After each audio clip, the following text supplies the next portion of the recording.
You see her? Tell me. Please.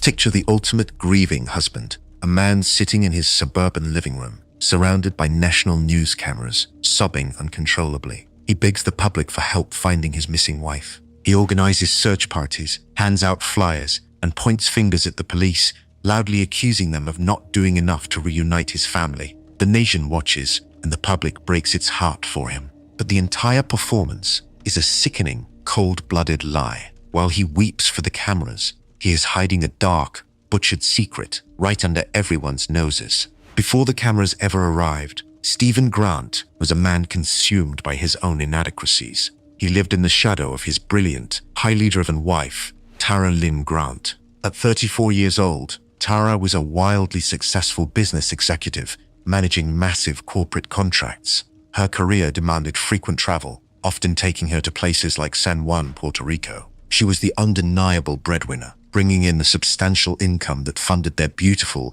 upper-class home in Washington Township, Michigan. Stephen lived a completely different reality. He worked part-time at his father's local tool and die shop, but his primary role was staying home to watch their 4-year-old and 6-year-old children. He was deeply insecure and felt entirely emasculated by his wife's demanding career. Instead of supporting her, he cultivated a venomous resentment and a deep jealousy over the time she spent with a specific male co-worker. To claw back a sense of superiority and control, Stephen built a secret double life. He initiated a sexual relationship with the family's 19-year-old au pair, Verena Diakis. While Tara was traveling the country to provide for their family, Stephen was carrying on an affair with the teenager hired to help with the kids. He even slept with the au pair the night before his wife returned from her latest business trip. The tension finally boiled over on the night of February 9th, 2007. Tara returned home exhausted, and a vicious argument immediately erupted over her frequent work trips. The physical altercation escalated when Stephen struck her. Tara fought back, threatening to call the police. She told him he would go to jail and lose custody of their 2 young children. That absolute threat to his control and freedom was the final trigger. Stephen lunged at his wife. He wrapped his hands tightly around her throat and choked her. When she finally stopped moving, he took a belt, wrapped it securely around her neck, and attempted to drag her down the concrete stairs into the garage.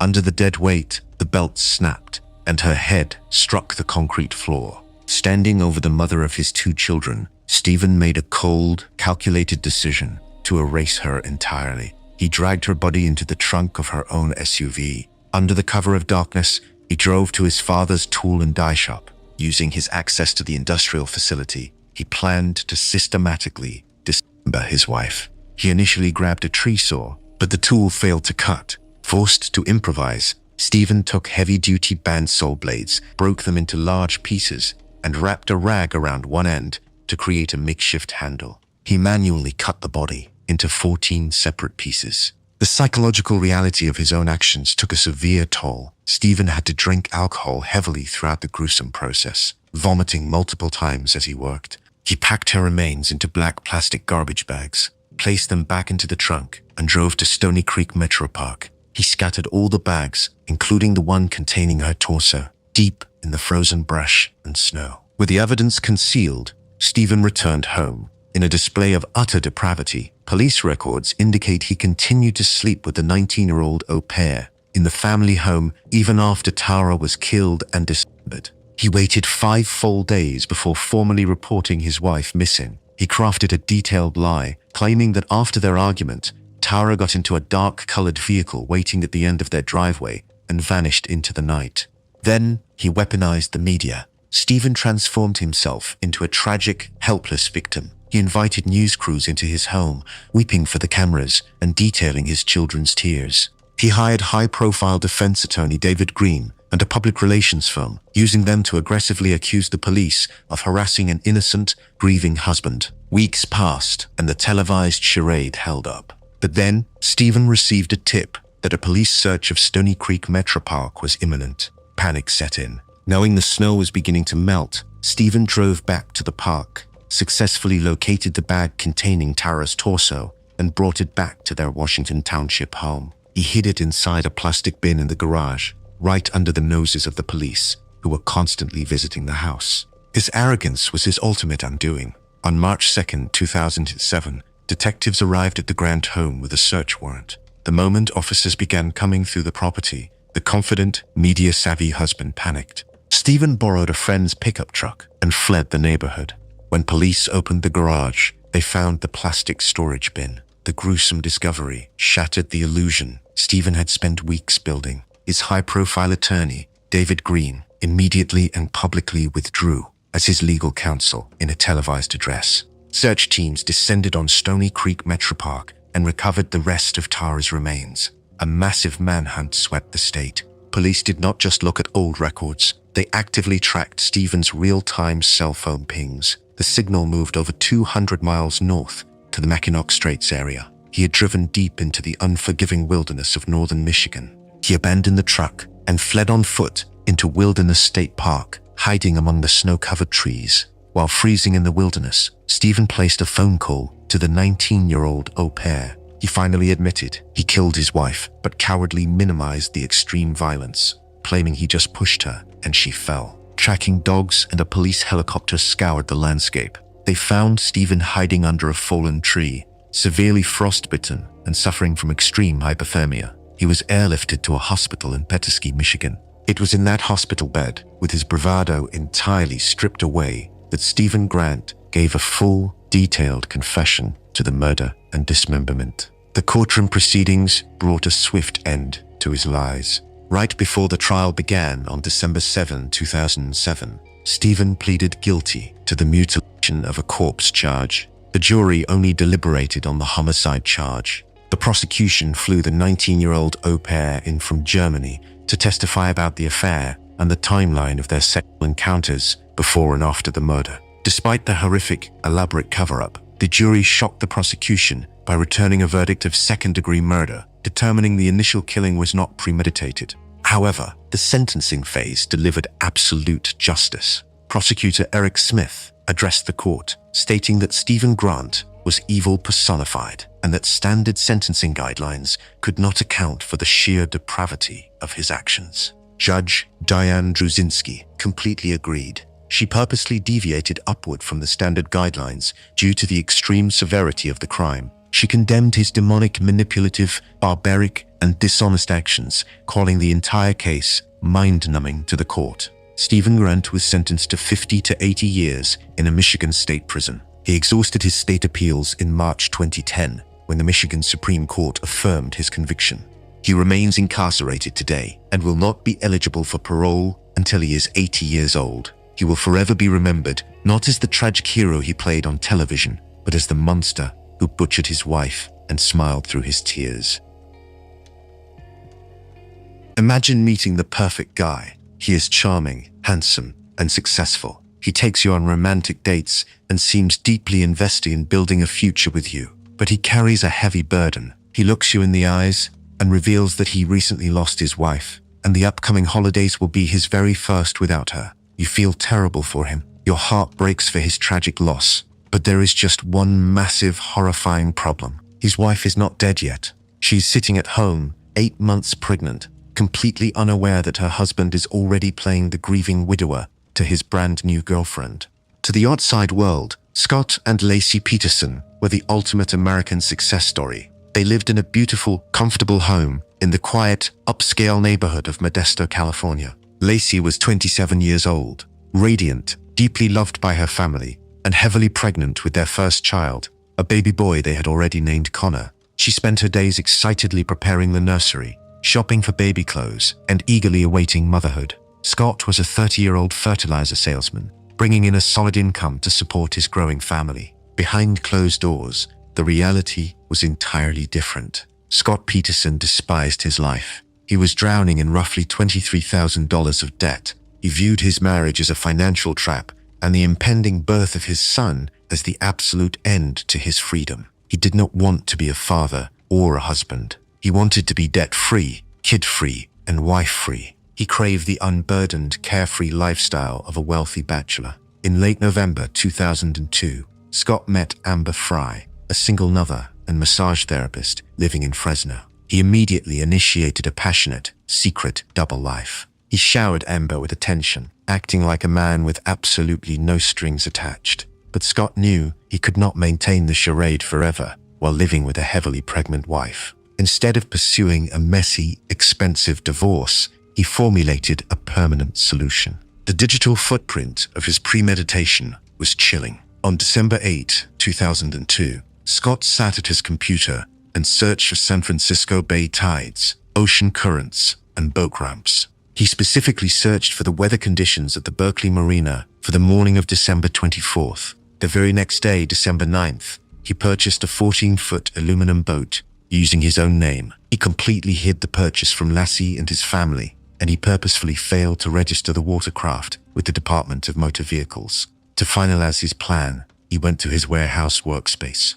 Using a 5-gallon bucket and a 90-pound bag of cement, he manufactured homemade concrete anchors. Police later found only one anchor left inside the boat, deducing the existence of 4 others based on the concrete residue and the exact amount of cement missing from the bag. That same day, just 2 weeks before Christmas, Scott deployed his sickening lie to his new girlfriend. He told Amber Fry that he had been married, but he lost his wife. At that exact moment, Lacey was at home, happily wrapping Christmas presents. Scott had effectively pre-killed his wife in his own narrative. A few weeks later, he made it a reality. On the morning of December 24, 2002, Christmas Eve, Lassie Peterson was preparing for a festive family dinner. During his initial interrogation, Scott claimed that when he left the house that morning, Lassie was watching a Martha Stewart television segment about meringue. He also claimed she had asked him to fill a bucket so she could mop the floor. She never mopped the floor. Scott Peterson murdered his 8 months pregnant wife inside their home. His timeline was incredibly tight, and his alibi was destroyed by a single neighbor. Scott told police he left his house around 9:30 a.m. Neighbor Karen Service found the family's golden retriever Mackenzie wandering the neighborhood with a muddy leash at exactly 10:18 a.m. This exact timestamp proved Lacey had to vanish almost the second Scott pulled out of the driveway. Scott loaded Lacey's body into the back of his Ford pickup truck, hiding her under a large tarp. He drove 90 miles away to the Berkeley Marina. A parking ticket proved he arrived at the marina at 12:54 p.m. Prosecutors theorized the exact disposal method. Scott launched his secret aluminum boat, transferred his wife's body into the small craft, and motored out into the freezing, choppy waters of the San Francisco Bay. Once surrounded by deep water, it is theorized he attached the missing heavy concrete anchors to Lassie's body and pushed her 150-pound dead weight over the side of the unstable vessel. Scott left a voicemail for Lassie at 2:15 p.m., stating he was leaving Berkeley and he was back home in Modesto by 4:15 p.m. The Modesto police launched a massive search operation, but Scott's behavior was completely devoid of human empathy. He showed zero emotion and refused a polygraph test. His post-crime sociopathy escalated rapidly. While Lassie was still considered a missing person, Scott sold her Land Rover and attempted to sell their marital home. He even looked into turning the baby's nursery into a media room. While the entire country searched for his wife, he continued his romantic charade with Amber Fry. In one of the most sickening displays of arrogance in criminal history, Scott called Amber on New Year's Eve. He told her he was standing near the Eiffel Tower in Paris, celebrating the holiday. In reality, Scott was standing in the middle of a candlelight vigil in Modesto. The recording of the phone call captured the sound of the mourning crowd in the background.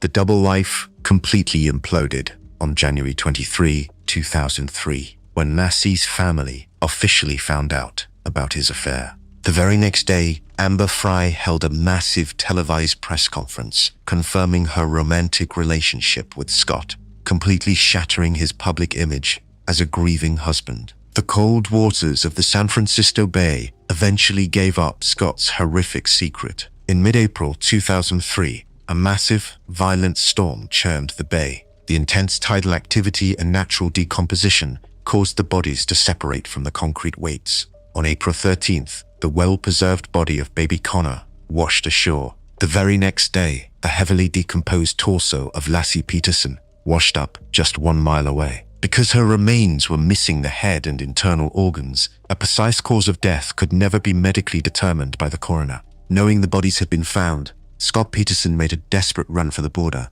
On April 18, 2003, detectives tracked him to a golf course in San Diego, just 30 miles away from Mexico. He had dyed his dark hair and goatee a bright bleached blonde and used his brother John's name to identify himself at the golf course. Inside his vehicle, police found a staggering escape kit. He was carrying $15,000 in cash, a double-edged dagger, an axe, survival equipment, 4 cell phones, his brother's driver's license, blister packs of sleeping pills, Viagra, and a printed MapQuest map giving directions to Amber Fry's workplace. He was minutes away from fleeing into Mexico. The 2004 trial of Scott Peterson was a national obsession. His defense team explicitly argued that Lassie had witnessed a burglary at the Medina home across the street and was kidnapped by the burglars. To counter the prosecution's disposal theory, defense attorney Mark Geragos notoriously brought a 14-foot aluminum boat, an exact replica of Scott's, into the courthouse parking lot. He used it to try and demonstrate to the jury that a man of Scott's size could not physically push a 150-pound body over the side without instantly capsizing the vessel. The jury saw straight through the noise. The prosecution presented the financial debt, the secret boat, the concrete residue, the computer search history, the exact location where the bodies surfaced, and the devastating wiretap phone calls. Scott Peterson was found guilty of first-degree murder for Lassie and second-degree murder for Connor. He was originally sentenced to death, but in 2020, the California Supreme Court overturned his death penalty. In 2021, he was officially resentenced to life in prison without the possibility of parole. During the resentencing hearing, Lacey's mother, Sharon Rocha, looked directly at him and stated, "You are a coward." The legal battles continue today. In mid-2024, a judge granted the Los Angeles Innocence Project's request to conduct new DNA testing on a single piece of evidence, a piece of duct tape found on Lacey Peterson's pants during the autopsy. Despite these ongoing efforts, Scott Peterson remains incarcerated. His life behind bars is far from the carefree bachelor dream he envisioned. He sits in a cell, completely stripped of his freedom, forever defined by his monstrous betrayal. Imagine the pride of a family watching their son achieve greatness. Moving boxes are packed and stacked in the living room. Farewell dinners are planned, and a beautiful young couple is preparing for the next big chapter of their lives. The husband has just been accepted into a prestigious medical school across the country. His wife, who recently discovered she is 5 weeks pregnant, is glowing with excitement for their future as parents.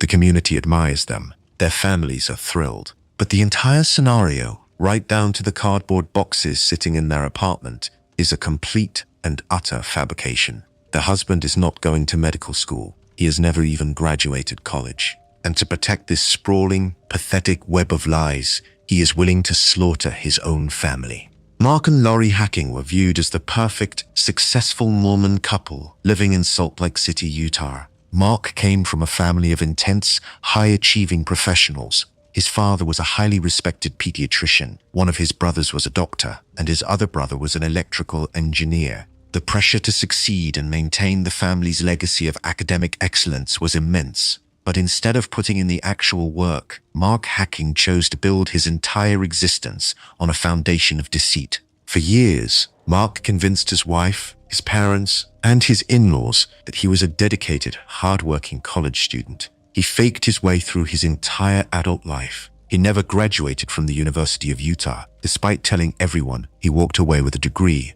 he even allowed his mother-in-law to help him write fake term papers and store his supposed college textbooks in her garage. The lies escalated to an astronomical delusional level when Mark announced he had been accepted into the University of North Carolina Medical School. He celebrated with his family. He and Lori spent weeks packing their apartment into boxes for the cross-country move to Chapel Hill. He was a master manipulator, sustaining a daily illusion of prestige while secretly working a low-level job as a hospital orderly at a local psychiatric institute. His behavior at work revealed a deep, unsettling narcissism. While employed at the psychiatric hospital, Mark ran unauthorized group therapy sessions with the patients. He acted as their actual therapist and bizarrely insisted the vulnerable patients call him Franz, a delusional reference to a bodybuilder character from a late-night television comedy sketch. He was a man obsessed with playing a character, entirely disconnected from reality. A lie of that magnitude cannot survive forever, especially with a massive, cross-country relocation looming.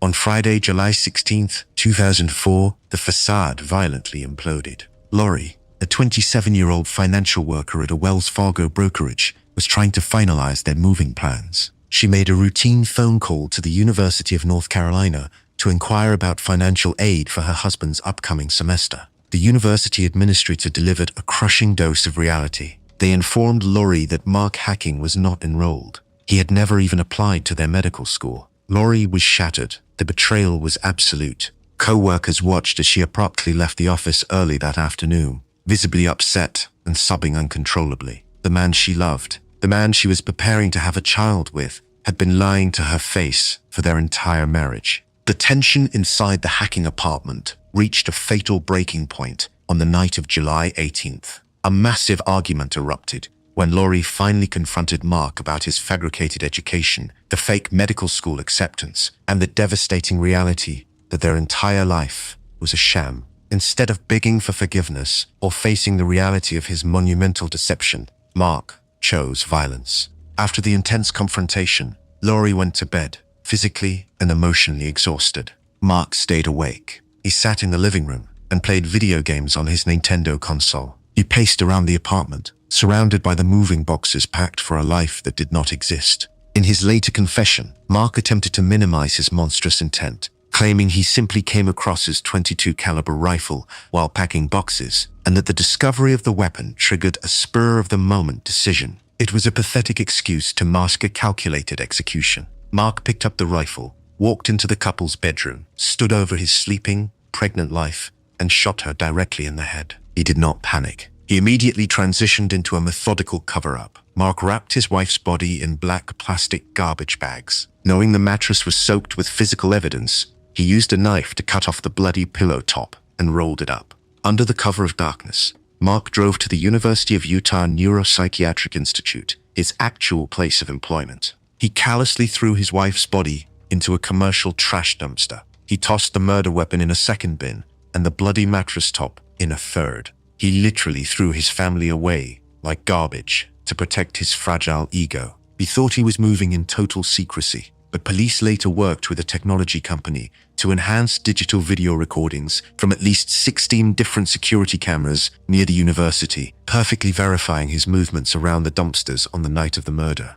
The next morning, Mark went to a local furniture store and bought a brand new mattress to replace the one he had destroyed. Then, he picked up the phone and called the police. He reported Lori missing, spinning a frantic story that she had gone for a morning jog at Memory Grove Park and never showed up for work. Instantly, the community rallied around the seemingly heartbroken husband. Thousands of volunteers organized search parties, handing out flyers and scouring the local parks. Mark played the role of the terrified spouse, but the pressure of the national media spotlight and the active police investigation quickly shattered his psyche. His behavior became incredibly erratic. Just one night after reporting Lori missing, police found Mark wandering outside a local motel, completely naked, wearing nothing but a pair of sandals. He was immediately picked up and checked into the very same psychiatric ward where he worked as an orderly. While Mark hid in the hospital, detectives dismantled his life. They uncovered the lies about his college graduation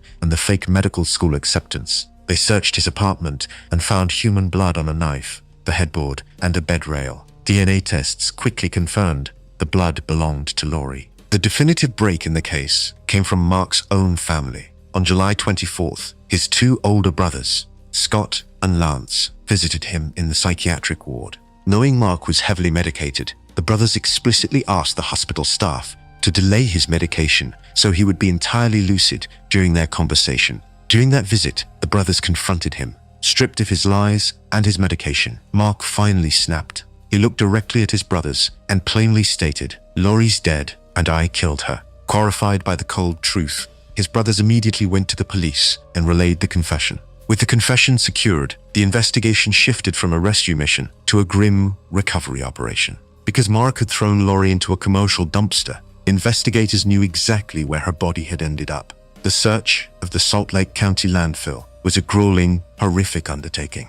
For exactly 33 working days, police and volunteers worked through the intense summer heat, manually sifting through approximately 4,600 tons of compacted garbage. Their relentless dedication eventually paid off on October 1, 2004, when they successfully located Lori Hacking's remains, finally bringing her home to her grieving family. Because Laurie's body spent over 2 months degrading in a toxic landfill, the remains were severely compromised. Medical examiners were unable to legally prove that she was 5 weeks pregnant, a fact she had happily confided to her friends just days before her murder. This lack of medical proof stopped prosecutors from pursuing an aggravated murder charge, directly saving Mark Hacking from the death penalty. To avoid the spectacle of a trial and a guaranteed conviction, Mark pleaded guilty to first-degree murder. The sentencing hearing laid bare the absolute devastation he caused. Laurie's mother, Thelma Soras, delivered a heartbreaking statement to the court.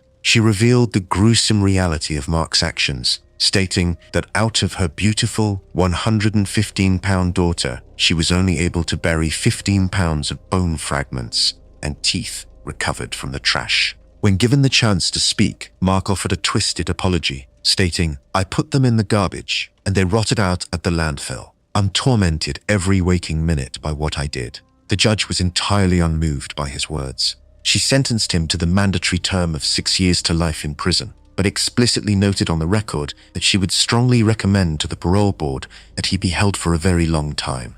Mark Hacking remains incarcerated today, serving his sentence in the Utah State prison system. He traded a fabricated life of prestige and success for a concrete cell, forever remembered not as a doctor, but as the pathetic coward who threw his pregnant wife in a dumpster because he was too terrified to admit he was a failure. Imagine achieving the ultimate American dream. You are married to a successful, wealthy businessman. Together, you raise your 3 children on a sprawling multi-million-dollar estate in Indiana. The property features 18 acres of lush woods, riding trails, and a massive indoor swimming pool. You believe you are giving your family an idyllic, privileged life. But the entire reality is a terrifying illusion. Every time you pack up the kids and leave town for a family vacation, your goofy, providing husband turns your luxurious estate into a private hunting ground. You do not realize it, but you are raising your children on top of a literal mass grave. Herb Baumeister possessed a terrifying ability to compartmentalize pure evil behind a facade of quirky, upper-class respectability. To his community in Westfield, Indiana, he was a massive success story. In the late 1980s, Herb and his wife, Julie, founded the Save-A-Lot thrift store chain. The business was highly lucrative,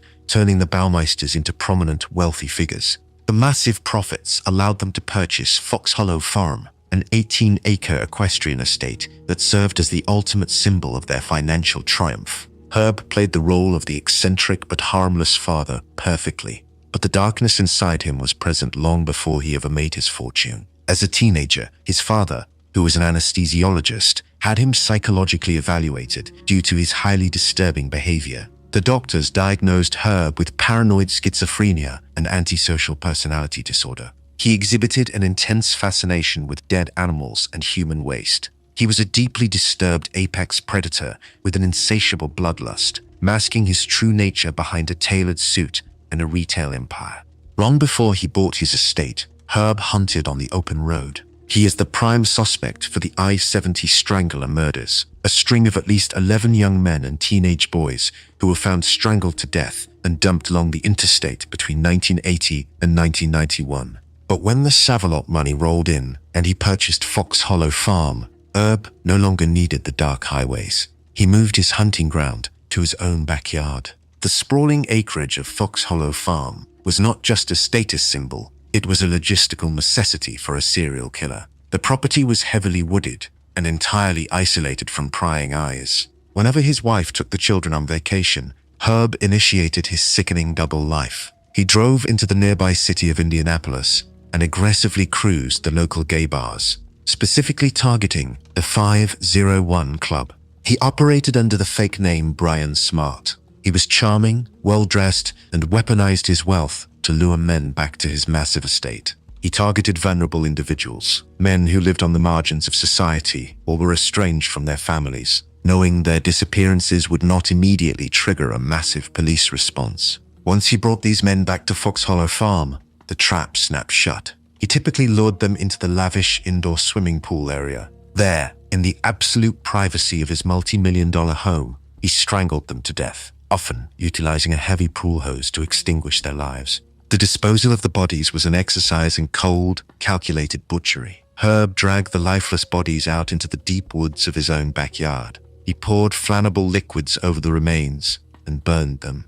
To ensure the evidence was completely eradicated, he brought out standard landscaping equipment. He used a lawnmower and a rototiller to physically run over the charred bones. The horrifying reality of Fox Hollow Farm almost came to light in a moment of chilling horror. One afternoon, while Herb's young son was playing in the woods behind the house, the boy stumbled across something partially buried in the dirt. He brought it inside to show his parents. It was a human skull. Most people would panic, but Herb Baumeister was a master manipulator. When his wife Julie demanded to know why their son was holding a human skull, Herb deployed a brilliantly sociopathic lie. He explained that his late father, the anesthesiologist, had kept human anatomical models and biological skeletons for medical research. Herb casually claimed he simply found the old medical specimen while cleaning out a garage and buried it in the woods to get rid of it. The lie was perfectly tailored to his family history, and his wife, unable to fathom that she was married to a serial killer, accepted the explanation. The skull was hidden away, and Herb continued his butchery completely unchecked. But his arrogance eventually caused a fatal error. During one of his hunting trips to the 501 Club, he picked up a man named Tony Harris. Herb brought Tony back to the Fox Hollow Farm indoor pool. During the encounter, Herb wrapped a pool hose around Tony's neck and began to strangle him with maximum force. Tony fought back frantically, realizing he was about to die. In a desperate bid for survival, Tony intentionally went limp, pretending to pass out. Believing his victim was unconscious, Herb loosened his grip. Tony miraculously managed to escape the estate with his life. Tony Harris knew his attacker only as Brian Smart, but the terrifying encounter haunted him. Months later, in August 1995, Tony actively tracked him down. He spotted Herb driving his car in Indianapolis. Tony relentlessly followed the vehicle, successfully obtaining the license plate number. He immediately gave the information to the police. Investigators ran the plates and uncovered the true identity of the phantom killer. Brian Smart was Herb Baumeister, the wealthy owner of the Save-A-Lot thrift store chain. Police approached Herb and formally requested to search the Fox Hollow Farm property. Herb flatly refused. He aggressively deployed his lawyers to block the investigation. His wife Julie also fiercely refused to allow the search, choosing to stand by her husband and protect their family's reputation from the accusations. Without a warrant, the police were temporarily paralyzed, but the intense pressure completely shattered Herb's meticulously crafted life. As the police circled, his behavior became highly erratic. The Save-A-Lot thrift store chain began hemorrhaging money and spiraled into bankruptcy. Herb stopped sleeping, his moods swung violently, and the marriage rapidly deteriorated. Unable to handle the financial ruin and her husband's terrifying behavioral changes, Julie Baumeister finally filed for divorce. In June 1996, while Herb was away from the estate on a summer vacation,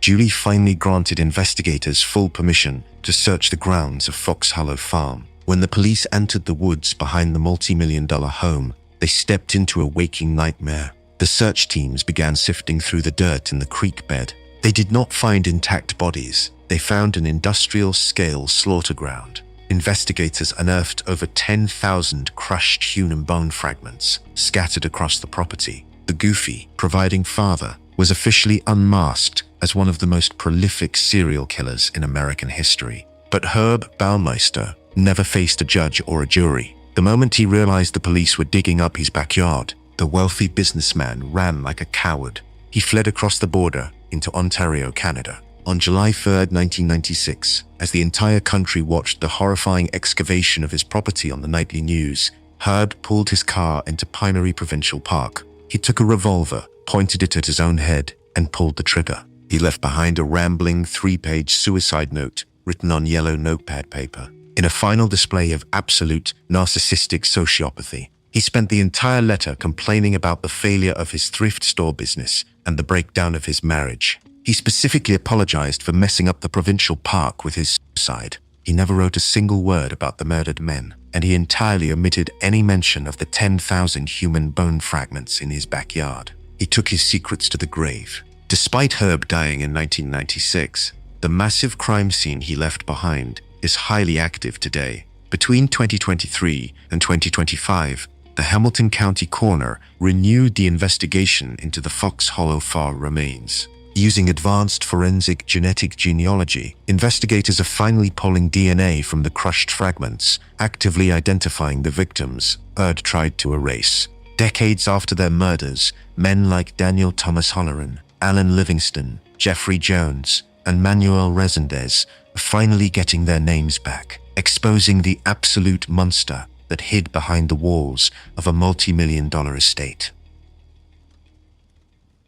Imagine being married to a real-life superhero. Your husband is a highly respected physician, holds a law degree, and serves as a prominent Sunday school teacher in your tight-knit community. He provides a wealthy, picture-perfect life. You trust him implicitly with your health, your children, and your future. But this flawless resume is nothing but a meticulously crafted mask. Your husband does not want to be a family man anymore. Instead of asking for a divorce, he uses his medical expertise to turn your own home into a death chamber, permanently replacing you with a secret mistress before your side of the closet is even emptied. Martin and Michelle McNeil lived in the affluent, quiet community of Pleasant Grove, Utah. Michelle was a vibrant former local beauty queen, a devoted mother to 8 children, 4 biological and 4 adopted, and the absolute heart and soul of the family. Martin, on paper, was an untouchable pillar of society. He worked as the clinical director at the Utah State Developmental Center.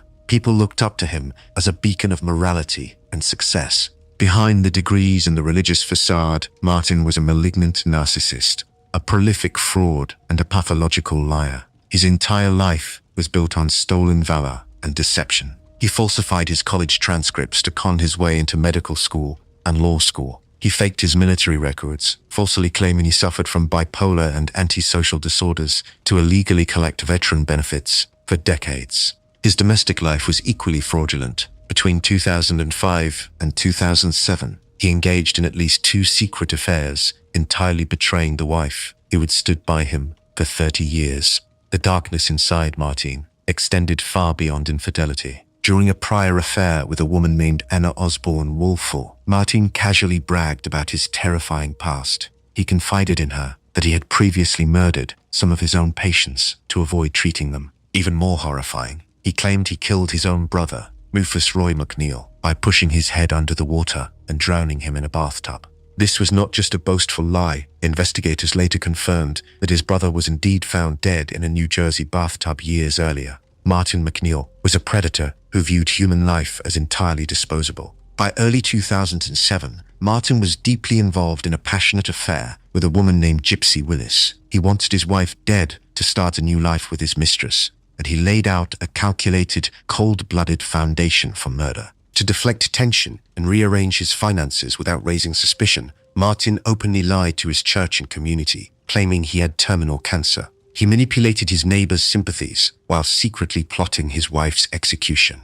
Martin weaponized his medical authority to orchestrate the ultimate, untraceable crime. He relentlessly pressured his 50-year-old wife into getting a cosmetic facelift. Michelle did not want the surgery. She felt beautiful as she was, but Martin berated her, insisting it was absolutely necessary. When she finally caved to his demands, Martin took total control of her medical care. He personally instructed the plastic surgeon, Dr. Scott Thompson, to prescribe a massive, highly dangerous cocktail of heavy medications for her recovery. He specifically demanded unusually strong doses of diazepam, commonly known as Valium, and oxycodone. Because Martin was a respected fellow physician, the plastic surgeon deferred to his judgment and wrote the prescriptions. Michelle was terrified. Her intuition screamed that her husband was planning something horrific. Before going under the knife, she explicitly told her eldest daughter, Alexis, that if anything happened to her during recovery, she needed to look directly at Martin. On April 11, 2007, just days after the cosmetic surgery,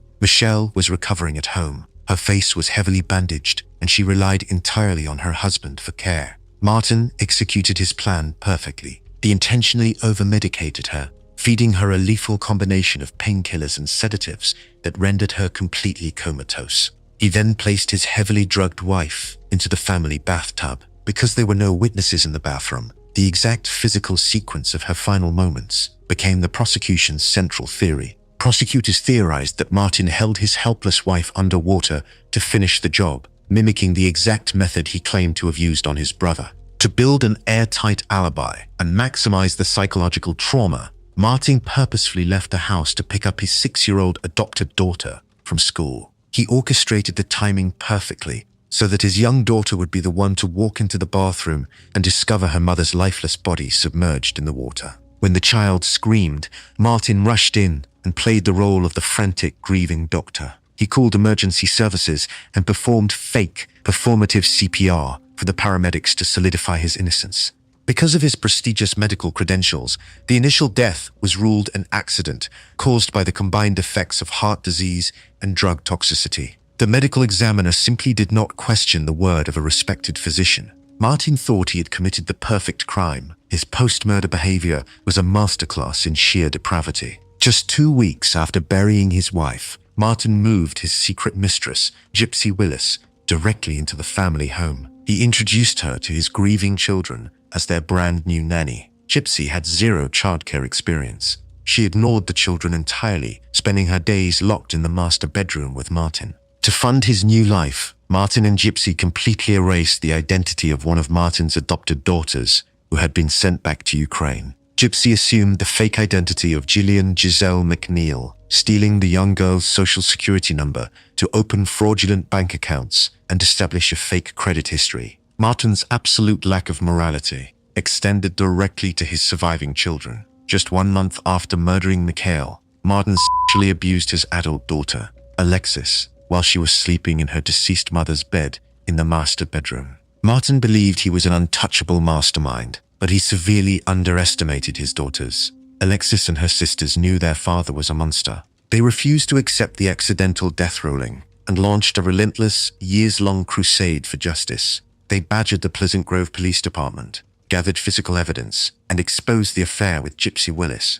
They single-handedly unraveled his lifetime of fraud, forcing investigators to reopen the case. While locked up and awaiting trial, Martin's massive ego became his ultimate downfall. He bragged about the murder to at least 4 different prison inmates. He acknowledged killing his wife, boasting that he committed the almost perfect murder by intentionally pumping her full of drugs, knowing it would be difficult to detect during an autopsy. In 2013, the untouchable doctor finally stood trial. The proceedings became a massive media spectacle, highlighted by the prosecution physically bringing the actual bathtub where Michelle McNeil died directly into the courtroom to display to the jury. The prosecution presented the fake credentials, the weaponized prescriptions, the stolen identity, and the damning inmate confessions. The jury saw him for exactly what he was, an arrogant, cold-blooded killer. Martin McNeil was found guilty of first-degree murder and obstruction of justice. He was later tried and convicted of forcible sexual abuse for the incident involving his daughter. The judge ensured he would never see the outside world again, handing down consecutive sentences. He received 15 years to life for the murder, 1 to 15 years for obstruction, and an additional 1 to 15 years for the sexual abuse. Stripped of his medical license, his law degree, and his freedom, Martin could not handle the reality of a concrete cell. In December 2013, shortly after his murder conviction, he attempted to escape his sentence by dismantling a disposable shaving razor and using the blade to slice his own femoral artery in the Utah County Jail. He survived that attempt, but his cowardice eventually won out. In March 2017, the Utah Court of Appeals officially upheld his murder conviction, completely exhausting his legal options. Just 1 month later, on Sunday morning, April 9th, 2017, Martin McNeil was found unresponsive near the greenhouse in the outdoor yard of the Olympus facility at the Utah State Prison. He had taken his own life, choosing a cowardly exit rather than facing the lifelong consequences of his monstrous betrayals. In the modern digital age, it is almost impossible to commit a crime without leaving a digital footprint. Every movement is tracked, every purchase is logged, and every dark thought typed into a search engine is permanently recorded. When a beautiful, successful mother of 3 vanished on New Year's Day, her husband played the role of the frantic, cooperative spouse perfectly. He smiled for the cameras, welcomed the police into his home, and calmly spun a highly detailed lie about a sudden work emergency. He thought he was outsmarting the authorities, but he entirely forgot that his internet browser history was a meticulously time-stamped diary of cold-blooded butchery. Anna Walsh was a 39-year-old immigrant from Serbia who built an incredible, high-achieving life in the United States. She was brilliant, fiercely ambitious, and deeply devoted to her 3 young sons. But she worked as a highly successful real estate executive for Tishman Speyer, commuting frequently between her family home in the affluent coastal town of Cohasset, Massachusetts, and her corporate office in Washington, D.C. She was the sole provider for her family, bringing in a massive income and carrying the entire household on her shoulders. Her husband, Brian Walsh, was an absolute anchor dragging her down. Brian grew up surrounded by massive wealth, but his toxic, manipulative behavior caused his father to completely disinherit him. Refusing to work an honest job, Brian became a career con artist. Years before his wife vanished, Brian orchestrated an elaborate art fraud scheme. He stole authentic paintings by the famous artist Andy Warhol from a friend, hired an artist to create exact replicas, and sold the fakes to unsuspecting buyers for hundreds of thousands of dollars. The federal government caught him. At the time of Anna's disappearance, Brian was a convicted felon, entirely confined to his home, on strict federal house arrest, forced to wear an ankle monitor and await his prison sentence. The dynamic inside the Cohasset home was incredibly toxic. Anna was a rising star in the corporate world, entirely funding their lifestyle, while her husband was a convicted fraudster trapped inside the house. Brian was a massive financial drain and a source of constant embarrassment. The breaking point arrived when Anna began preparing to take her 3 young sons and move to Washington, D.C. permanently, leaving her criminal husband behind. On top of this, Anna was engaging in a secret affair. Brian discovered this infidelity. Knowing his wife was leaving him for another life and his free ride was coming to a permanent end, he decided to eliminate her. On New Year's Eve, the couple hosted a friend for a celebratory dinner. The guest left the home around 1:30 in the morning on January 1st, 2023. The moment the door closed, the illusion of the happy marriage evaporated. While their 3 young boys slept upstairs, entirely unaware of the horror unfolding below them, Brian attacked his wife inside the family home. He extinguished her life, ensuring the exact method of his brutal crime would remain hidden by what he did next. Standing over his wife's lifeless body, Brian did not dial emergency services. He did not show an ounce of remorse. Instead, he turned to the internet. At 4:55 in the morning on New Year's Day, Brian grabbed his young son's iPad, opened the web browser, and initiated one of the most chilling, incriminating search histories in the history of the American justice system. He began by typing, "How long before a body starts to smell?" Minutes later, he searched, "How to stop a body from decomposing." At 5:47 in the morning, the searches became explicitly calculated. He typed, 10 ways to dispose of a dead body if you really need to. At 6 in the morning, he was plotting his alibi. But at 6:25 in the morning, his true financial motive bled into the search bar. He typed, "How long for someone to be missing to inherit?" proving he was already thinking about his payout just hours after her death. As the sun came up, Brian sat in his house and continued his digital blueprint for a cover-up. Over the course of the morning, he made 21 separate, horrific queries. With his online research complete, Brian put the iPad down and went to work. He dragged Anna's body down into the basement. He intentionally violated his strict federal house arrest to execute the disposal phase. Brian drove to a local Home Depot. To avoid leaving a trail, he wore a surgical mask and rubber gloves. He walked through the aisles and paid $450 in physical cash for a massive haul of cleaning supplies. He purchased heavy-duty tarps, mops, baking soda, plastic drop cloths, protective Tyvek suits, heavy-duty trash bags,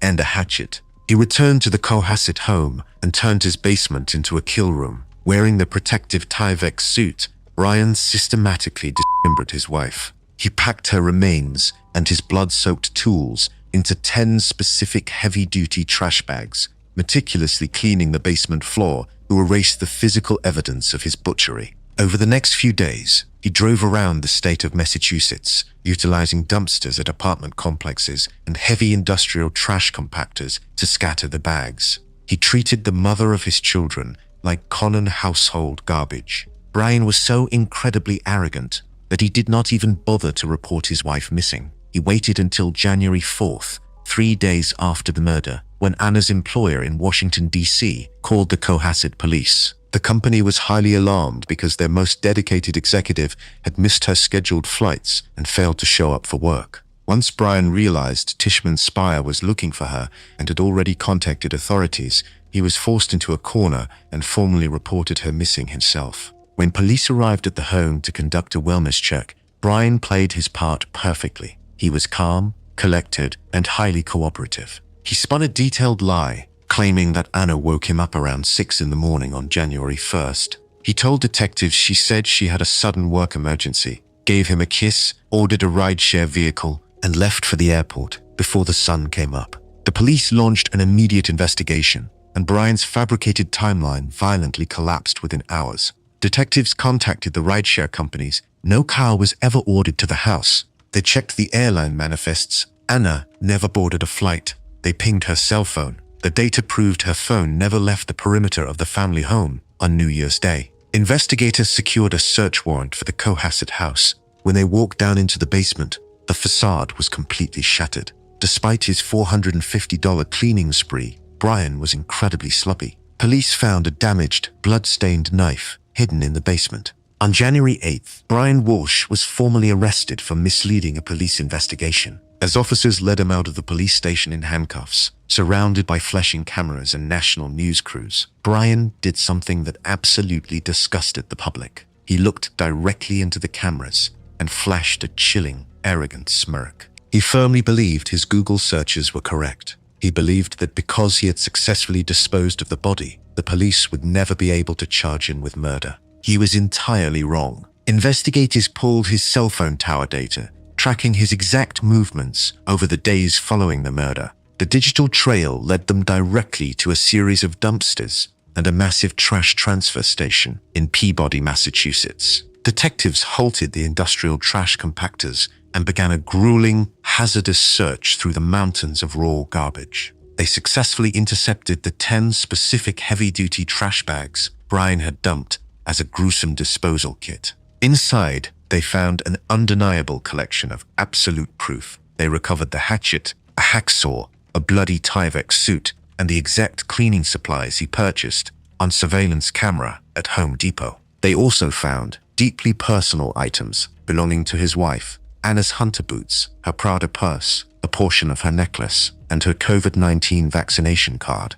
DNA testing rapidly and conclusively confirmed that the blood belonged to Anna Walshy. When detectives confronted Brian in the interrogation room about the 21 chilling Google searches on his son's iPad, he outright denied making them. He looked at the investigators and claimed he never used that iPad, stating he had no idea how the search history got there. The husband who thought he could outsmart the authorities by Googling how to get away with murder had handed the police a perfectly documented confession. Brian Walsh was indicted by a grand jury for first-degree murder, misleading a police investigation, and the improper conveyance of a human body. During his initial arraignment, the world watched as prosecutor Lynn Bayland stood in the courtroom and methodically read all 21 of his horrific Google searches into the public record, one by one. Brian stood handcuffed in a suit, his digital timeline cemented in front of the world, entirely stripping away his arrogant smirk. Because the legal system moves slowly, Brian Walsh remains incarcerated without bail, facing his charges from a concrete cell. He continues to plead not guilty to all charges. He sits in a Massachusetts jail today, completely unable to erase the digital history that proves he is a monster.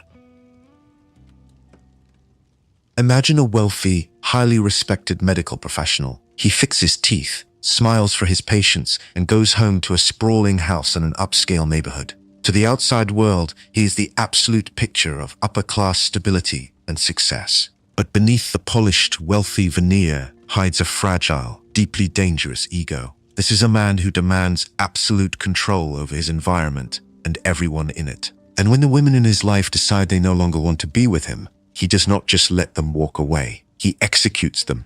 In 1989, Barton Corbin was a dental student studying at the Medical College of Georgia in Augusta. He dated a 27-year-old fellow dental student named Dorothy Hearn, who went by the nickname Dolly. Dolly was brilliant, highly popular, and came from a prominent family of dentists. As their relationship progressed, Dolly realized the dark truth about her boyfriend. Bart was fiercely possessive, intensely jealous, and suffocatingly controlling. Recognizing the severe danger, she bravely ended the relationship. Bart's massive ego could not handle the rejection. He absolutely refused to accept that a woman was leaving him. He launched a deeply bizarre and escalating campaign of psychological warfare against her. He stalked her movements across the medical campus. He filled her car's gas tank with paint. He stole a highly specific set of dentures she had spent months making for her coursework. He broke into her apartment and replaced her contact lens solution with hairspray. In a chilling display of intimidation, he even stole her beloved pet cat.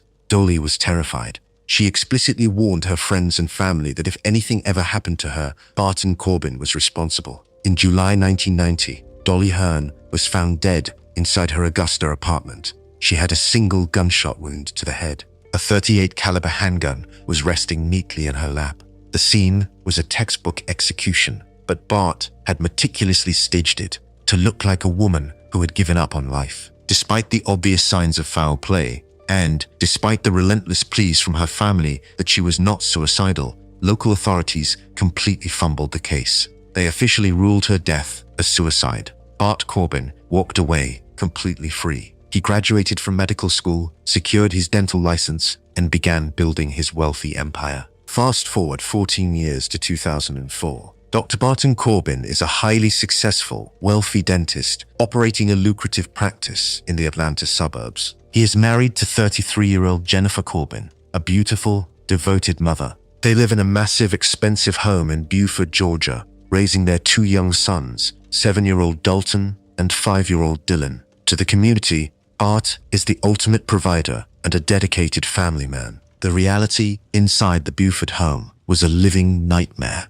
Bart was a domestic tyrant. He controlled the family finances with an iron fist, constantly belittled his wife, and dictated every single aspect of their daily lives. Jennifer was completely miserable, isolated, and desperately looking for an escape from her controlling husband. She found solace in the digital world, spending hours playing the online multiplayer fantasy game EverQuest. Through the game, she struck up a deep emotional romance with a player she knew as Chris. Chris promised to take her away from her miserable marriage and provide a safe, loving life. In a deeply tragic twist, Chris was actually a woman named Anita Hardwick, living in Missouri, using a fake male persona to catfish Jennifer. When Jennifer discovered the truth, she was shattered. She wrote devastated emails to Anita, stating, "You have absolutely ripped my heart out. I can't live this lie. It's killing me." Despite the heartbreak of the online betrayal, Jennifer still wanted out of her toxic marriage. When Bart discovered the online messages and realized his wife was leaving him, he was enraged. He could not stand the public embarrassment of a divorce, and he absolutely refused to lose his control. Just 5 days before the murder, Bart filed aggressive divorce papers and sued for sole custody of their 2 young boys. Then, he plotted his ultimate revenge, utilizing the exact same playbook that kept him out of a prison cell 14 years earlier. On November 30th, exactly 4 days before the murder, Bart drove to Troy, Alabama to visit his close friend, Richard Wilson. Bart used his wife's online affair as a manipulative cover story. He told his friend that his wife was fooling around on him and he desperately needed a gun for his own protection. Believing the lie, Richard Wilson handed Bart a .38 caliber revolver. On the night of December 4th, 2004, Bart executed his wife. He snuck into the master bedroom where Jennifer was sleeping. He shot his wife once in the head. He then meticulously staged the scene to look exactly like the tragic suicide of a depressed, divorcing mother. He placed the .38 caliber revolver on the bed, right next to her hand.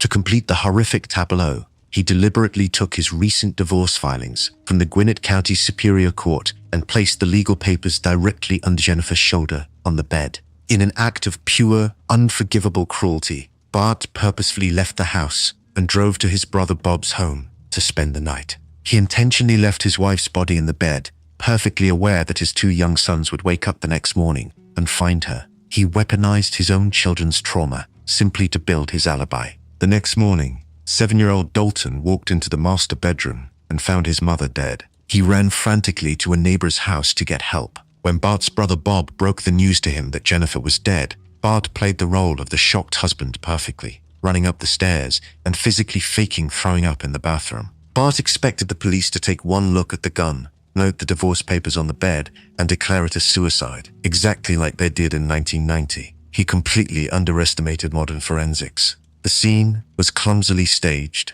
The angle of the gunshot did not align with a self-inflicted wound, and the gun was resting in a highly unnatural position. Detectives dug deeply into the grieving husband's background. When they uncovered the 1092 death of Dolly Hearn, the entire case blew wide open. The similarities were staggering and completely defied any possibility of coincidence. Both women were actively attempting to leave Barton Corbin. Both were found dead from a single gunshot wound to the head. Both scenes featured a .38 caliber handgun resting suspiciously close to the victim's hand. The digital trail destroyed Bart's manufactured alibi. Cell phone tower data explicitly placed Bart in Troy, Alabama on November 30th. Police squeezed his friend Richard Wilson. Wilson immediately flipped and confessed that he handed Bart the .38 caliber revolver. With the physical evidence mounting, the legal system launched a massive, coordinated strike against the arrogant dentist. He was officially charged with the malice murder of his wife, Jennifer.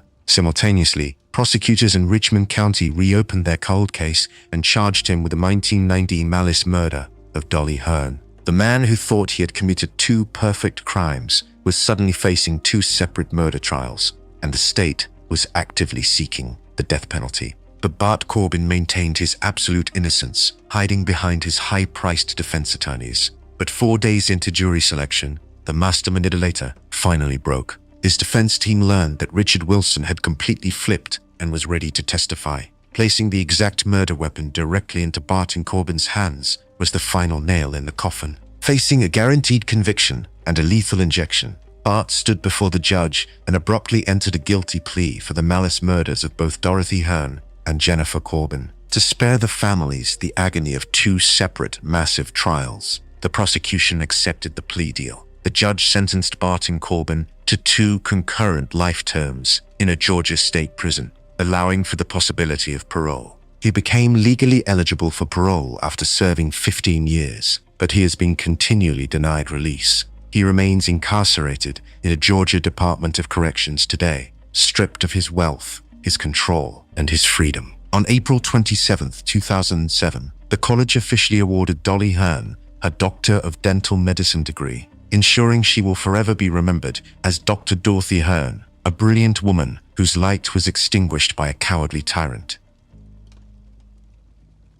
Picture a desperate, heartbroken father standing in front of national television cameras. He holds up a photograph of his beautiful, pregnant wife and their smiling 20-month-old daughter. Tears stream down his face as he begs the public for any information that might bring his family home. He claims his wife simply walked out the door, taking their toddler with her, and vanished into thin air. The entire country of Australia watches the broadcast and aches for the abandoned husband. But his tears are a grotesque, calculated performance. He is not a grieving father waiting for his family to return. He is a cold-blooded butcher who slaughtered his pregnant wife and his toddler with a medieval-style weapon while they slept in their beds. To the outside world, John and Anna Sharp lived a perfectly ordinary, happy life in the quiet, affluent coastal suburb of Mornington, Victoria. Anna was 41 years old, deeply devoted to her family and heavily pregnant with their second child. Their 20-month-old daughter, Gracie, was the absolute center of Anna's universe. John was a 36-year-old tradesman, viewed by his neighbors and his in-laws as a quiet, hard-working provider and a dedicated father. Behind the closed doors of their suburban home, John Sharp harbored a deep, venomous resentment. He despised his domestic reality. He felt entirely suffocated by his marriage, viewing his pregnant wife as moody and controlling, and his toddler as a massive, exhausting burden. He wanted total freedom. He wanted a clean slate. For months, John secretly fantasized about murdering his wife. Sharp had a history of child molestation, having abused a young girl when he was a teenager. Relatives recognized that Anna had likely caught him abusing their daughter Gracie, prompting him to annihilate the entire family to protect his dark secret. His premeditation was cold and highly calculated. John did not purchase a standard firearm, which would require a background check and make a loud, unmistakable noise in a quiet suburban neighborhood. Instead, he drove to a local sporting goods store and purchased a high-powered, high-velocity spear gun. It was a weapon designed to kill massive ocean predators, firing thick, heavy steel shafts with brutal force. The execution began on the night of March 23, 2004. Anna was asleep in the master bedroom, entirely unaware that the man she trusted was standing just outside the door. John gripped the loaded spear gun, walked into the dark bedroom, and stood directly over his sleeping, pregnant wife. He aimed the weapon at her head and pulled the trigger. Horrifyingly, the massive trauma did not kill her instantly. John Sharp did not panic, nor did he show an ounce of mercy. He stood over his suffering wife and methodically reloaded the weapon. Reloading a spear gun requires a person to physically pull back thick, highly resistant rubber bands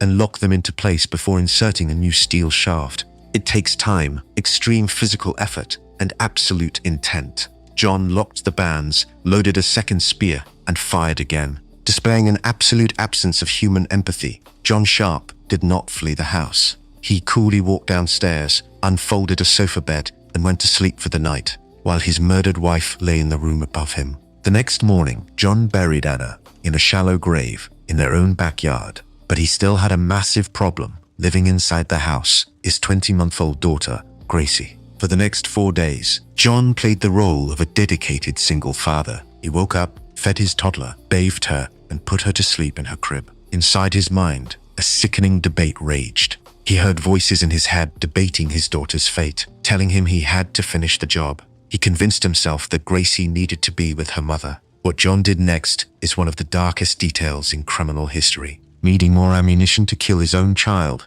John put 20-month-old Gracie in the car and took his toddler on a shopping trip to the local sports store. He walked through the aisles with his daughter and purchased the specific additional steel spears he would use to end her life. On March 27, 2004, 4 days after murdering his wife, John Sharp sat in his house and drank several glasses of whiskey to numb his nerves. He picked up the spear gun, loaded the newly purchased spear, and walked into the nursery where Gracie was sleeping peacefully in her crib. He aimed the heavy steel weapon and pulled the trigger. As Gracie cried out for her father to save her, John fumbled with the weapon. He was entirely unable to look at his suffering toddler. Looking away from the crib, he forced the heavy rubber bands back, loaded a second spear, and fired again. He then launched a disposal operation of unimaginable depravity. John dug up his wife's remains from the backyard. He purchased a chainsaw and heavy-duty plastic tarps. In the privacy of his home, he systematically dismembered the bodies of his pregnant wife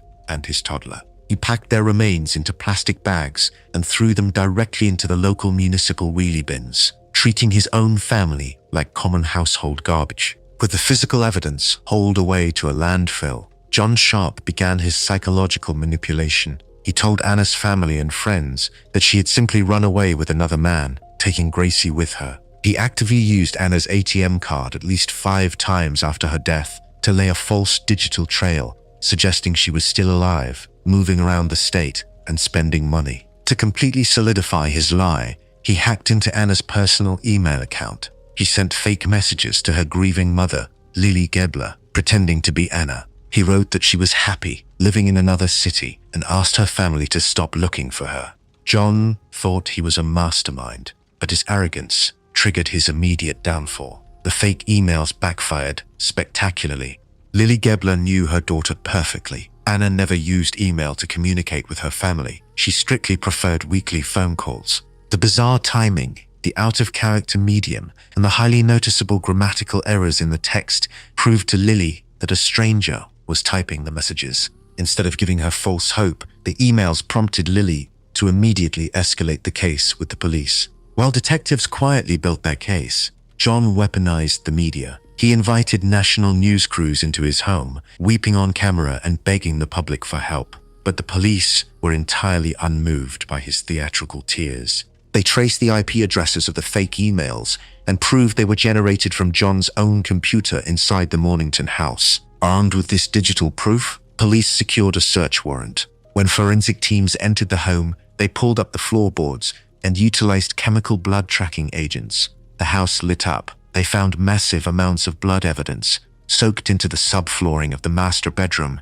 and the nursery. In the backyard, they located the empty shallow grave. John maintained his charade for 3 full months, completely denying any involvement. He only broke when detectives sat him down in the interrogation room and flatly told him they had found the burial site under the house. Confronted with the absolute destruction of his lies, John Sharp finally confessed. He calmly detailed the purchase of the spear gun, the horrific executions, and the dismemberment. He attempted to excuse his butchery by claiming a madness took over, stating he was operating on an unstoppable automatic pilot. The confession triggered one of the most grueling search operations in Australian history. For over 3 weeks, police and forensic teams sifted through massive mountains of raw garbage at the Mornington landfill. Working in hazardous, deeply traumatizing conditions, the search teams eventually recovered the dismembered remains of Anna and Gracie Sharp, bringing them home to their devastated family. The trial of John Sharp shocked the entire nation. Because Anna's family lived in Dunedin, New Zealand, they were forced to watch the horrific sentencing details of their murdered daughter and granddaughter via a video link. When the judge handed down the massive sentence, describing Sharp's crimes as unspeakably callous, horrendous, and singular in its barbarity, the arrogant killer physically broke down. John Sharp rubbed his eyes, leaned heavily on the dock, and was so entirely weak that he had to be physically helped away by court officials. He was sentenced to 2 consecutive terms of life imprisonment. The judge mandated a massive 33-year non-parole period. Sharp possessed the sheer audacity to appeal his sentence, complaining to the court that waiting 33 years before parole eligibility was far too crushing and severe. The Court of Appeal formally dismissed his pathetic appeal in 2006. He remains incarcerated in the Victorian prison system today, serving his massive sentence, forever remembered as the cowardly monster who took his toddler shopping for the weapon he used to slaughter her. He beat my wife. Does he have a gun? Her flames are everywhere. Where's the man at? Yes, he's laying there on the floor with a bullet in his head. Did you shoot him? Yes, I shot him. He was killing my wife. Picture a man universally hailed by his community as a tragic, undeniable hero. He is exercising downstairs on his basement treadmill when he hears a sudden, violent thud coming from the floor above. He grabs his handgun, sprints up the stairs, and stumbles upon a waking nightmare. A deranged stalker is standing in the living room, violently bludgeoning his wife to death with a hammer. In a desperate, split-second bid to save the woman he loves, the husband raises his weapon and shoots the attacker dead. He holds his bleeding wife in his arms as she takes her final breath. The police arrive, comfort the traumatized husband, and quickly close the case. The community mourns with him. He is celebrated as a protector who did everything he could to save his family. The entire story is a movie script fabrication. He is not a hero. He is a psychopathic butcher who executed a completely innocent man to take the fall, executed his own wife, and successfully tricked the entire justice system for years. Mark and Donna Winger lived a picture-perfect life in Springfield, Illinois. Mark was a highly successful, wealthy nuclear engineer working for the state government. Donna was an operating room technician, described by everyone who knew her as radiant, deeply caring, and universally loved. On the outside, they were a happy couple who had just adopted a beautiful baby girl named Bailey 3 months prior. Behind closed doors, Mark Winger was a malignant narcissist. He despised his marriage. He was secretly having an intense, passionate affair with Donna's close friend, a woman named Deanne Schultz. Mark wanted total freedom to pursue his mistress, but he was incredibly greedy. He entirely refused to go through a messy divorce. He knew a divorce meant splitting his massive assets, paying alimony, and losing full custody of their brand new adopted baby. He wanted to keep his wealth, keep his house, and keep his pristine public image. In the days leading up to the murder, Mark openly bragged to his mistress about his dark intentions.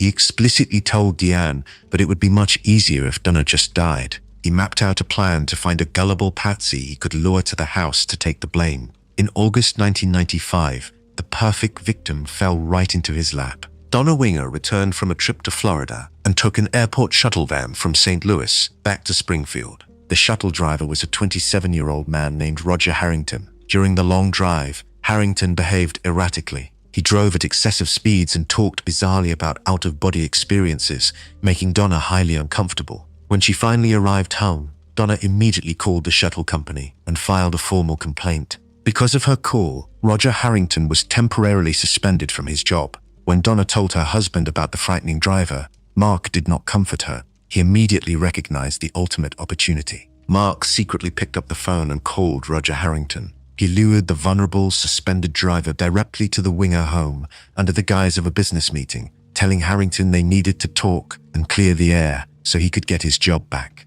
They agreed to meet at exactly 4:30 in the afternoon. On August 29th, 1995, Mark Winger executed his horrific script. At 4:30, Roger Harrington parked his car outside the Winger home and walked to the front door, expecting a peaceful conversation to save his career. Mark opened the door and let the innocent driver into the foyer. The moment Harrington stepped inside, Mark raised his .45 caliber Springfield Armory pistol and shot the driver directly in the head. With his patsy dead on the floor, Mark turned his attention to his wife. He grabbed a heavy hammer, walked up to Donna, and brutally bludgeoned her to death in their own home. He then meticulously staged the scene. He placed the bloody hammer directly next to Harrington's lifeless body, perfectly arranging the room to look exactly like an interpreted home invasion. Mark picked up the phone and dialed emergency services. He launched into an Academy Award-winning performance. He hyperventilated. He cried hysterically.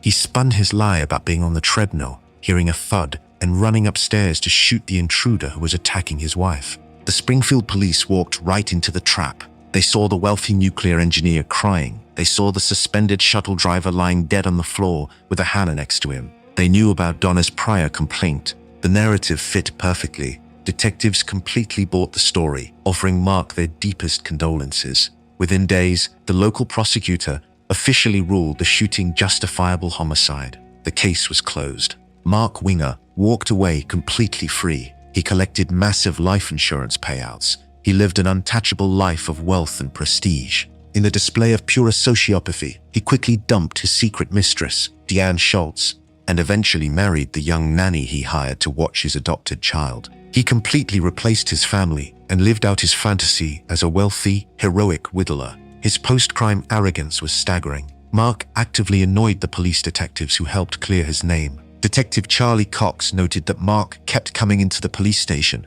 demanding his gun back, asking to see the confidential evidence files, and constantly complaining. He even filed a massive, arrogant $6 million civil lawsuit against the shuttle company, claiming they were financially responsible for his wife's death because they hired a dangerous driver. Mark got away with 2 cold-blooded executions for 4 years, but his entire empire violently crumbled from the inside out. In 1999, his former mistress, Deanne Schultz, realized she had been entirely discarded. Watching Mark live a luxurious life with his new wife triggered a severe psychiatric break. Following a suicide attempt, Deanne confessed the entire dark reality to her therapist. The therapist urged her to go to the authorities. Deanne walked right into the Springfield Police Department and completely destroyed Mark's heroic narrative. She confessed to the secret affair and exposed Mark's premeditated plan to use Roger Harrington as a pawn. Armed with this devastating testimony, investigators physically reopened the boxes of evidence from 1995. They pulled the original crime scene photographs and brought in expert blood spatter analysts to reconstruct the physics of the room. The science of blood entirely destroyed Mark Winger. The forensic timeline proved that Mark's story was a mathematical impossibility. Blood spatter experts established that Roger Harrington had absolutely zero of Donna's blood cast-off spatter on his clothing. If Harrington had been the one swinging the hammer, he would have been covered in microscopic blood droplets. The complete absence of cast-off proved Harrington never touched the weapon. Furthermore, the experts zoomed in on the photographs of Mark's boots and clothing taken on the day of the murders. They found high-velocity impact blood spatter from Roger Harrington resting directly on the top of Mark's boots. High-velocity blood spatter travels only a very short distance. It is physically impossible for that specific pattern of blood to land on his boots if he shot the intruder from across the room, as he claimed.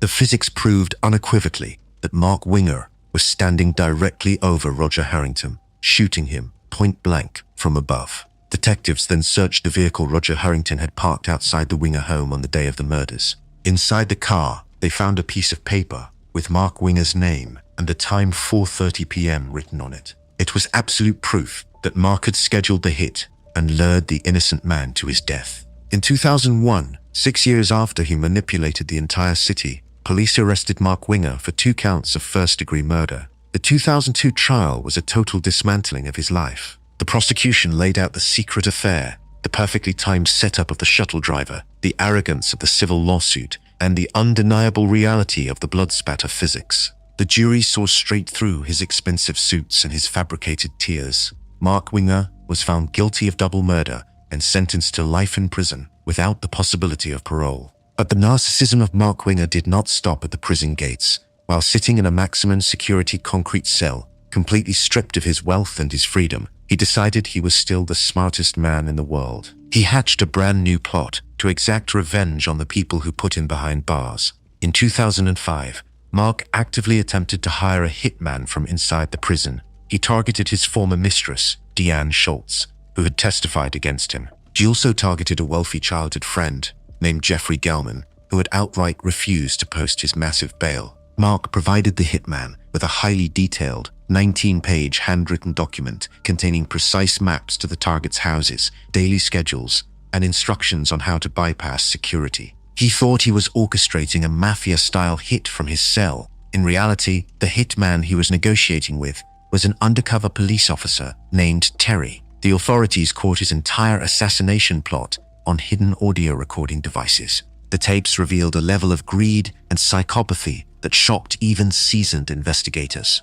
Mark instructed the hitman to kidnap his childhood friend and force him to pay a massive cash ransom. He told the hitman to use that exact ransom money to fund the assassination of Deanne Schultz. Finally, he ordered the hitman to kill his childhood friend anyway, ensuring there would be no witnesses left behind. Mark Winger was dragged back into a courtroom in 2006. The prosecution simply played the undercover audio tapes for the jury. He was convicted of solicitation of murder, and the judge handed down an additional 35-year sentence, ensuring he would never see the outside of a maximum security facility. All of his legal appeals have been completely denied. The man who spent 6 years playing the ultimate tragic hero is completely exposed as one of the most calculating, greedy killers in modern history. He remains incarcerated at the Pontiac Correctional Center in Illinois, locked inside a concrete box, completely forgotten by the community that once called him a hero.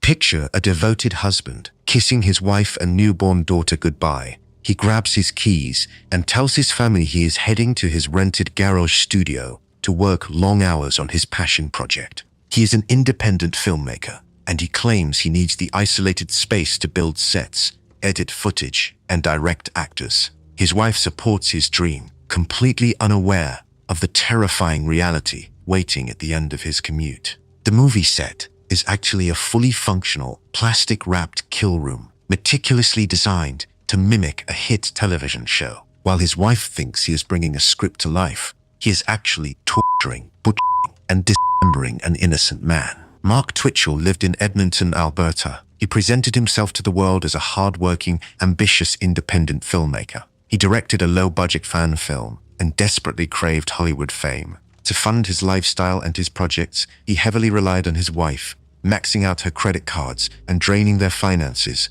while she cared for their newborn daughter. But Mark harbored a dark, consuming obsession. He was completely infatuated with the hit television show Dexter, a fictional series about a blood spatter analyst who lives a double life as a serial killer. Mark did not want to hunt other killers like the character on television. He simply wanted to feel the absolute, godlike rush of taking a human life. He viewed murder as a curiosity-driven exploration of human experience, and he decided to blur the lines between his movie scripts and his own dark reality. In September 2008, Mark rented a residential garage in a quiet Edmonton neighborhood. He told the property owner that he was using it as a soundstage for a short thriller film titled House of Cards. The script he wrote for this film was not just a story, it was a literal blueprint for murder. The plot centered on a killer who lures a man using a fake online dating profile, tortures him in a garage for his banking passwords, and dismembers him. Mark set up his rented garage to perfectly match his script. He covered the windows to block out prying eyes. He set up a heavy metal table in the center of the room. He hung thick plastic sheeting from the ceiling and walls to catch the blood. He was building an execution chamber under the guise of an independent film. With the kill room prepared, Mark needed a victim. He created a highly deceptive profile on the dating website Plenty of Fish, posing as a beautiful woman seeking a casual romantic encounter. On October 3, 2008, he lured his first target to the garage. A man named Gil Tetrol arrived at the address, expecting to meet his online date. The moment Gil stepped through the garage door, Mark attacked him. Wearing a horrifying goalie mask and wielding a stun baton, Mark shocked Gil's, forced him to the ground, and placed duct tape over his eyes. But Gil fiercely refused to be a victim. A brutal physical struggle erupted inside the plastic-wrapped room. Gil reached out blindly and grabbed the firearm Mark was holding. In a moment of pure clarity, Gil realized the weapon was entirely made of plastic. He later described that realization as the best feeling he ever felt in his life. Armed with the knowledge that he would not be shot, Gil fought back with everything he had.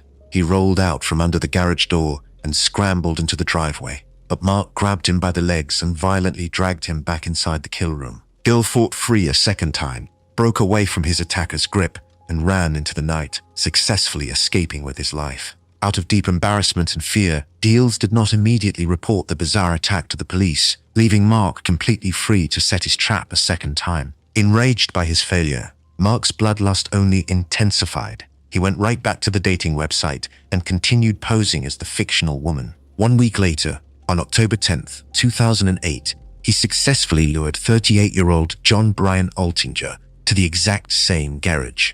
John was a hard-working pipeline inspector who simply thought he was meeting a woman for a date. The moment John stepped inside the dark garage, Mark ambushed him. Mark bludgeoned John over the head with a heavy steel pipe, dropping him to the plastic-covered floor. He then pulled a weapon and brutally stabbed the innocent pipeline inspector to death, simply to satisfy a television-fueled fantasy. Standing in his kill room, Mark transitioned directly into the disposal phase.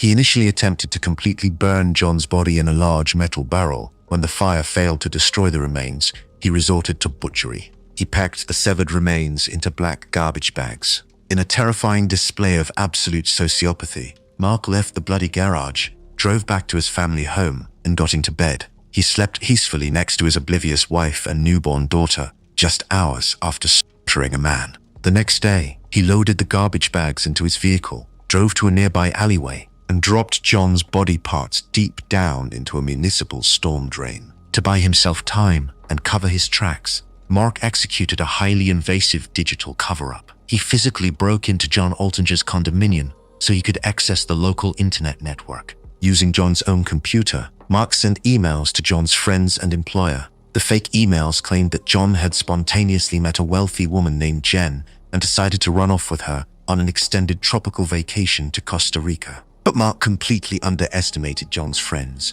They knew John perfectly. They knew he was incredibly responsible and would never abandon his lucrative pipeline job or his life without a word. Furthermore, before driving to the garage, John had explicitly emailed his friends the exact address of where he was going to meet his date.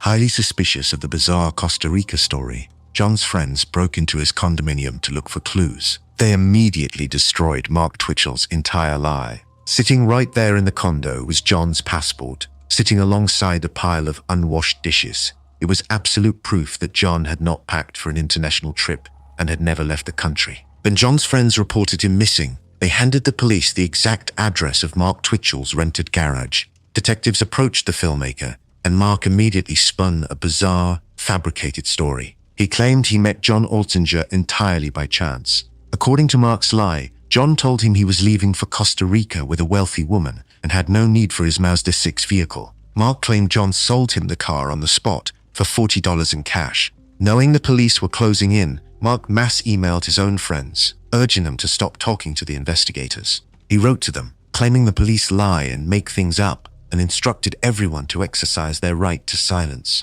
The police ignored the absurd $40 car story and secured a search warrant for the garage. When they broke the padlock and entered the room, the independent film facade was completely shattered. The plastic sheeting had been removed, but when forensic teams applied chemical blood tracking agents, the concrete floor lit up.